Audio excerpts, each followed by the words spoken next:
دنیا میں دنیا کی نعمتوں میں سب سے بڑی نعمت صحت ہے. ایک آدمی جو پی ایچ ڈی ڈاکٹر ہو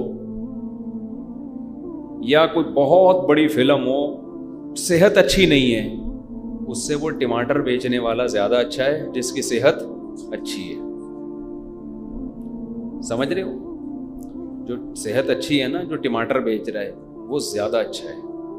میں تبھی تو لوگوں سے کہتا ہوں, میں جب گاؤں دیہاتوں کی زندگی کو دیکھ کر آیا, میں نے دیکھا 100 سال لوگوں کی عمریں ہیں, پہاڑوں میں رہتے ہیں, چکی ان کی پانی سے چلتی ہے, آرگینک گندم خود اگاتے ہیں, خود کھاتے ہیں, ٹریکٹر ان پہاڑوں پہ چل نہیں سکتے, بیل سے ہل چلاتے ہیں.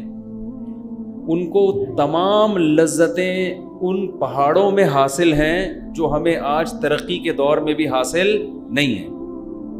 ان کی عمریں بھی اچھی, ان میں کوئی ڈپریشن کا مریض نہیں ہے, اور ان کی اولادیں بھی زیادہ, ان کے بچے بھی ماں باپ کا بہت احترام کرتے ہیں. ان کے ہاں اولادوں کے وہ مسائل نہیں جو آج ہمارے معاشرے میں. آج تو باپوں کو یہ شکایت, بیٹا ہماری سنتا نہیں ہے, مانتا نہیں ہے, ماں کو شکایت, وہاں یہ شکایتیں بھی نہیں ہیں. تو میں ان علاقوں میں جا کے کہتا ہوں یار اس ترقی کا, ان کو دیکھ کے ایسا لگتا ہے انسان کو 2 ٹکے کا فائدہ نہیں ہوا. مثلا یہ لائٹ نہ ہوتی تو اندھیرا ہوتا, سو جاتے, صبح اٹھتے جلدی اٹھ جاتے, صحت اچھی ہوتی, خراب ہوتی, اچھی ہو جاتی. فارمی مرغیاں نہ ہوتی تو یہ بھول ہے کہ ہمیں مرغی کھانے کو نہ ملتی, یہ غلط سوچ ہے. دیسی مرغیاں اتنی زیادہ ان کی پروڈکشن ہو جاتی کہ وہی ہمیں کھانے کو ملتی. اس کی میں ایک دلیل آپ کو یہ دیتا ہوں, جب تک مچھلی کی فارمنگ شروع نہیں ہوئی تھی, سمندر کی اور دریا کی آرگینک مچھی بہت ملتی تھی, ہمیں بہت ملتی تھی. سمندر رزق کے دروازے اس نے کھولے ہوئے ہیں, وہ دے رہا ہے, نکالو کھاؤ. ایک فلسفہ گڑھا گیا کہ یہ جو آرگینک مچھلی ہے یہ ہمارے لیے کافی نہیں ہے. اصل میں یہ بزنس کے نقطۂ نظر سے فارمنگ شروع کی گئی ہے. یار اس کی آواز کنٹرول کریں, میرے کان گونج رہے ہیں قدیر بھائی. بزنس کے نقطۂ نظر سے یہ فارمنگ شروع کی گئی ہے, بزنس کے پوائنٹ آف ویو سے. اس کا نقصان یہ ہوا کہ جب تاجر کو سستے میں اتنی زیادہ مچھی وہ پیدا کر سکتا ہے تو وہ آرگینک کی طرف جانا اس نے چھوڑ دیا. اس کی پروڈکشن ویسے ہی کم ہو گئی. اب لوگ سیٹ ہو جائیں گے کس پہ؟ آہستہ آہستہ فارمی مچھی پہ سیٹ ہو جائیں گے. جب فارمی مچھی پہ سیٹ ہو جائیں گے تو پھر وہ آرگینک بھی وہ ہو جائے گی ونس اپون اے ٹائم کہ ہمارے باپ دادا سمندر سے مچھی پکڑ گئے یا دریا کی اوریجنل مچھی پکڑ کے کھایا کرتے. حتیٰ کہ اب آپ فشری جاؤ گے نا, وہاں بھی آپ کو فارمی مچھلی مل رہی ہے. سمندر کے کنارے بھی آپ کو سمندری نہیں مل رہی. تو ہم نے گاؤں دیہاتوں میں بھی وقت گزارا ہے جو فارمی مرغی جانتے نہیں تھے, لیکن وہ دبا کے دیسی مرغی کھاتے ہیں. جب کہو کھلائیں گے وہ, اس لیے کہ لوگ پھر پالتے ہیں. تو اگر یہ سائنسی ترقی نہ ہوتی, ہم دیسی مرغیوں پہ سیٹ ہوتے, ہم دیسی گندم پہ سیٹ ہوتے, یہ جو کھاد والی یوریا والی گندم میں یہ نہ ہوتی, بہت کچھ ہوتا. خیر ابھی کیا رونا روئے بیٹھ کے آدمی, آپ لوگ کہیں گے کیا دینی باتیں ہم سننے آئے ہیں, مفتی صاحب نے کیا مرغی اور انڈوں کی باتیں شروع کر دی. تو جی نام اعمال سیدھے آتے ہیں. میں بات کہاں سے, یہاں سے ادھر سے ہم نے ٹریک بدلا کیسے نا, نہیں وہ تو ہے. ہاں میں رزلٹ کی بات کر رہا تھا کہ میں یہ عرض کر رہا تھا کہ ایجوکیشن اچھی چیز ہے, حاصل کرنی چاہیے. اس سے انسان پڑھا لکھا آدمی, میچور آدمی, بہت کچھ ہوتا ہے, لیکن اس کو بھی اپنے سر پہ بہت زیادہ مسلط کرنے کی بالکل بھی ضرورت نہیں ہے. سب سے پہلے کیا ہے؟ صحت. اگر آپ کوئی چیز اپنے اوپر مسلط کر لو گے تو آپ کی صحت گئی بھاڑ میں نہیں, تیل لینے. سمجھ رہے ہو نا؟ مسلط تو کرنا ہی نہیں ہے, مسلط صرف آخرت کی فکر, بس جہنم سے بچ جائیں جنت میں چلے جائیں. اس کے علاوہ مسلمان کسی چیز کی ٹینشن بالکل بھی نہیں لیتا. میں آپ کو بتاؤں, میں بہت پڑھے لکھے لوگوں سے بھی ملتا ہوں, سب کی بات نہیں کر رہا, لیکن میں نے بہت سو کو اوپر سے مینٹل ان کا دیکھا ہے تھوڑا سا سیٹنگ آؤٹ, بہت سو کو, تھوڑے نہیں, ہماری بھی ایک زندگی گزر چکی ہے اس معاشرے میں. پورے صحیح سیدھے نہیں, پورے صحیح نہیں ہوتے وہ, پورے صحیح میں نے ان لوگوں کو دیکھا ہے جو کچھ زیادہ پڑھے لکھے نہیں ہوتے. معذرت کے ساتھ میں کوئی ایجوکیشن کی نفی نہیں کر رہا, بلکہ ایسے لوگوں کو بھی دیکھا ہے جو پڑھ پڑھ کے پاگل ہو گئے, بالکل بالکل ہی پاگل ہو گئے, دماغی توازن بالکل خراب. اس کی ایک وجہ تو یہ ہوتی ہے کہ ٹینشن بہت لے لیتے ہیں. امتحان کے دنوں میں کتنی ٹینشن ہوتی ہے پتہ ہے نا آپ, اتنی پاگل ہو رہا. ہمیں تو یاد ہے اپنا زمانہ, اتنی دماغ میں ٹینشن ہوتی تھی کہ اف, پیپر ہے, کل پیپر ہے, پرسوں پیپر ہے, کیا ہوگا کیا ہوگا. ایک عجیب, پہلے زمانے میں ہمارے علماء نے جو پڑھا ہے نا جن طریقوں سے, جو بڑے بڑے علامے پیدا ہوئے ہیں, ان میں ایگزام کا کانسیپٹ ہی نہیں تھا. آپ کو تاریخ میں جتنے بڑے بڑے علامے ملیں گے مسلمانوں میں, انگریزوں کا مجھے نہیں پتا, وہ ایگزام ہی نہیں دیتے تھے. وہ ہوتا یہ تھا کسی کو ٹیچر بنایا, جو جس فن میں ماہر ہے اس کو اپنا ٹیچر بنا کے اس فن کو اس سے سیکھنا شروع کر دیا. بس کوئی ایگزام نہیں ہے, آپ کی اپنی چاہت پر ہے کہ آپ سیکھنا چاہتے ہو تو سیکھو. امتحان ہم کیوں لیں بھائی آپ سے, امتحان کیوں لیں؟ آپ کا اپنا نقصان ہے اگر نہیں پڑھ رہے. امتحان لے کے ہم نے کیا کرنا ہے؟ سمجھ میں آ رہی ہے بات؟ تو طالب علم کو یہ احساس ہوتا تھا کہ بھائی میں اگر پڑھوں گا تو میرا فائدہ ہے, نہیں پڑھوں گا تو چھوڑو یار, رکشا چلاؤ, ٹماٹر بیچو, کچھ اور کام کرو. یہ جو مدرسوں میں بھی, ہمارے مدرسوں میں, اور جو ہمارا نظام تبدیل ہوا نا, یہ بھی انگریز کے بر صغیر میں آنے کے بعد ہوا ہے. کچھ چیزیں ہم لوگ مدرسے والوں نے بھی گوروں سے لی ہیں. ایک اثر تو پڑتا ہے نا, اثر تو آتا ہے, ورنہ پہلے یہ سیٹ اپ نہیں ہوتا تھا. بس بھائی علم حاصل کرنا ہے, بیٹھو, جس سے آپ نے قرآن حفظ کرنا ہے حفظ کرنا شروع کر دو, کوئی امتحان نہیں. حافظ بن جاؤ گے تو ساری دنیا کہے گی بھائی حافظ ہے, نہیں بنو گے تو تمہارا نقصان ہوگا. اس سے طالب علم میں شوق برقرار رہتا. میں جب مدرسے گیا نا تو ہمارے مدرسے میں بھی میرا جو پہلا سال تھا اس میں امتحان کا کانسیپٹ نہیں تھا, تو میں نے بڑی محنت سے پڑھا.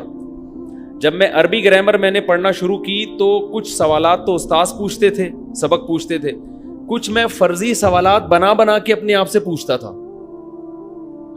شوق بہت برقرار رہتا ہے ایسے. میں پتہ ہے ایسے جیسے ہم گردانے یاد کرتے ہیں نا, ضربا ضربا ضربو ضرب ضربتا, کس لفظ کا کیا معنی ہے. میں کیا کرتا تھا, پرچیوں پہ لکھتا تھا, کئی سارے صیغے لکھ کے پرچیوں پہ الفاظ لکھے, ان کو آپس میں مکس کر دیا, پھر پرچی اٹھا کے اپنا امتحان لیتا تھا کہ بتا بھائی اس کا مطلب کیا ہے, ٹھیک ہے نا, یہ کون سا صیغہ ہے. تو جب آپ میں پڑھنے کا شوق ہوگا تو آپ پڑھیں گے, نہیں شوق ہوگا تو امتحانوں سے آپ کو ڈپریشن کے علاوہ کچھ بھی حاصل نہیں ہوگا.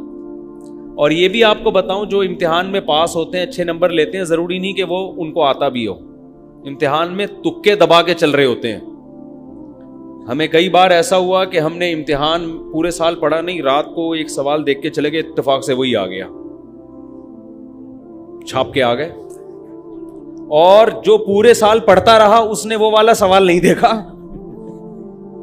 صبح پیپر میں وہ والا سوال آ گیا.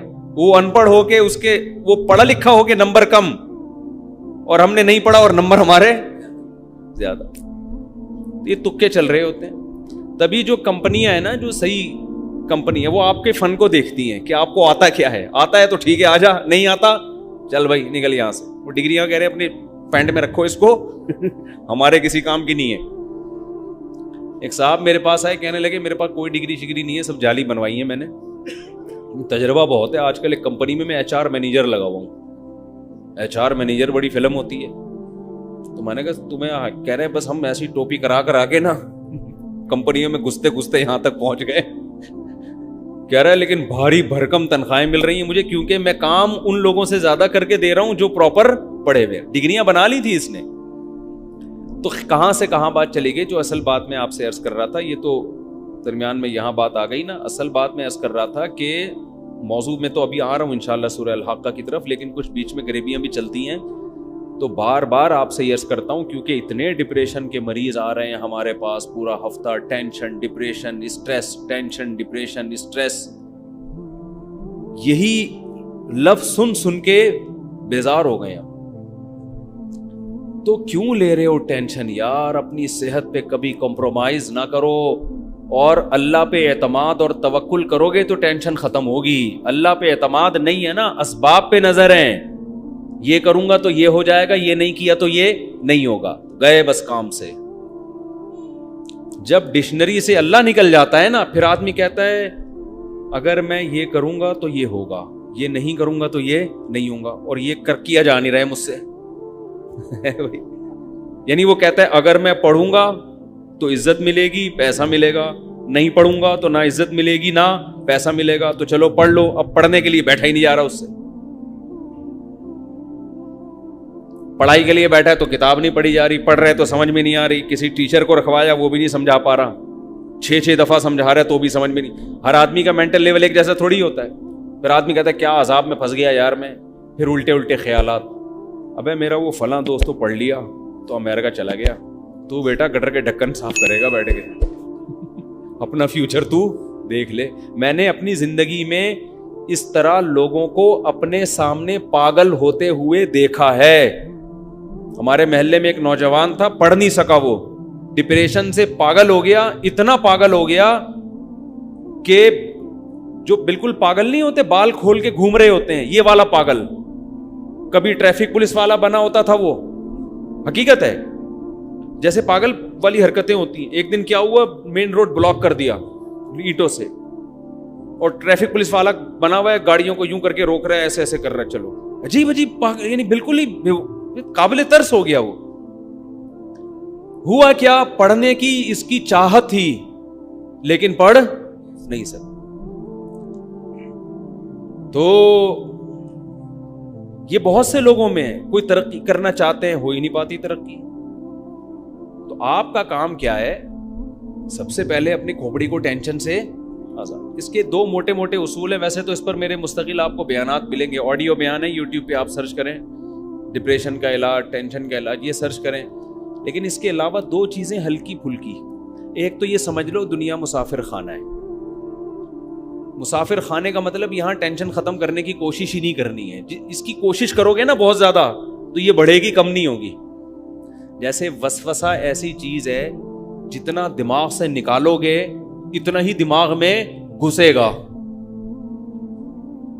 اگر آپ واش روم میں بیٹھ گئے، پیشاب کرنے کے بعد آپ نے کہا قطرہ آنا جب بند ہوگا تو میں اٹھوں گا، قیامت آ جائے گی آپ کا قطرہ آنا بند نہیں ہوگا. سمجھ رہے ہو نا؟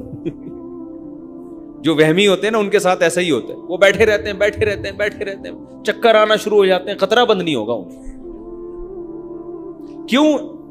آپ کے پیشاب کا آپ کے مائنڈ سے، دماغ سے تعلق ہے، کیونکہ آپ کی توجہ وہاں ہے. جب وہاں توجہ، یہ جو ہمارا قضائے حاجت کا جو سسٹم ہے نا، پیشاب اور قضاء، اس کا ہمارے دماغ سے بہت گہرا تعلق ہے. تبھی تو ایک دم جیسی خوف ہوتا ہے فوراً قبض کھل جاتا ہے آدمی کا. کسی کو بہت زبردست قبض ہو نا، ٹوٹ نہ رہا ہو، رات کے اندھیرے میں چڑیل بن کے ڈرائیں اس کو، فوراً واش روم بھاگے گا. وہ پرانے سے پرانے قبض کا بہترین علاج ہے یہ، حقیقت. تو جب آپ واش روم میں بیٹھے ہوئے اور توجہ ساری آپ کی پیشاب کی طرف ہے، سوال ہی پیدا نہیں ہوتا کہ وہ رک جائے. بیٹھے رہو. اس کا علاج ہے کہ تھوڑی دیر بیٹھو، جب خیال ہونے لگے کہ یار اب بند ہو گیا ہوگا، استنجا کرو، پتلی گلی سے نکل لو. ٹھیک ہے. تو کدھر سے کدھر کھچڑی پک رہی ہے آج بیان میں، شروع سے ہی کھچڑی پکنا شروع ہو گئی ہے. تو میں اصل بات یہ کہہ رہا تھا کہ ٹینشن سے بچنا ہے نا، کیونکہ بہت زیادہ لوگ ہیں پریشانی میں. تو ہاں، میں یہ عرض کر رہا تھا کہ خیالات کو جب آپ نکالو گے تو خیال دماغ سے نکلے گا نہیں، وہ اور آئے گا. جو وسوسے کے مریض ہوتے ہیں نا، کہتے ہیں غلط خیالات آتے ہیں، تو ان کو ہم کبھی بھی نہیں کہتے کہ ان خیالات کو نکالو. وہی نکالو گے تو وہ اور آئیں گے. دماغ کو ہٹانے کا طریقہ یہ ہے کہ ہٹانے کی کوشش ہی نہ کرو. جو آ رہے آنے دو، اپنے آپ کو بزی کر لو. بس یہ نہیں کرو کہ یہ نہیں آئے. وہ میں بہت دفعہ ایک تعویذ والا قصہ سنا چکا ہوں، ایک اور دفعہ سنا دیتا ہوں. آج نئے لوگ زیادہ لگ رہے ہیں، اس سے یہ بات سمجھ میں آئے گی. ایک پیر صاحب نے کسی کو تعویذ دیا، لاکھوں روپے لے لیے.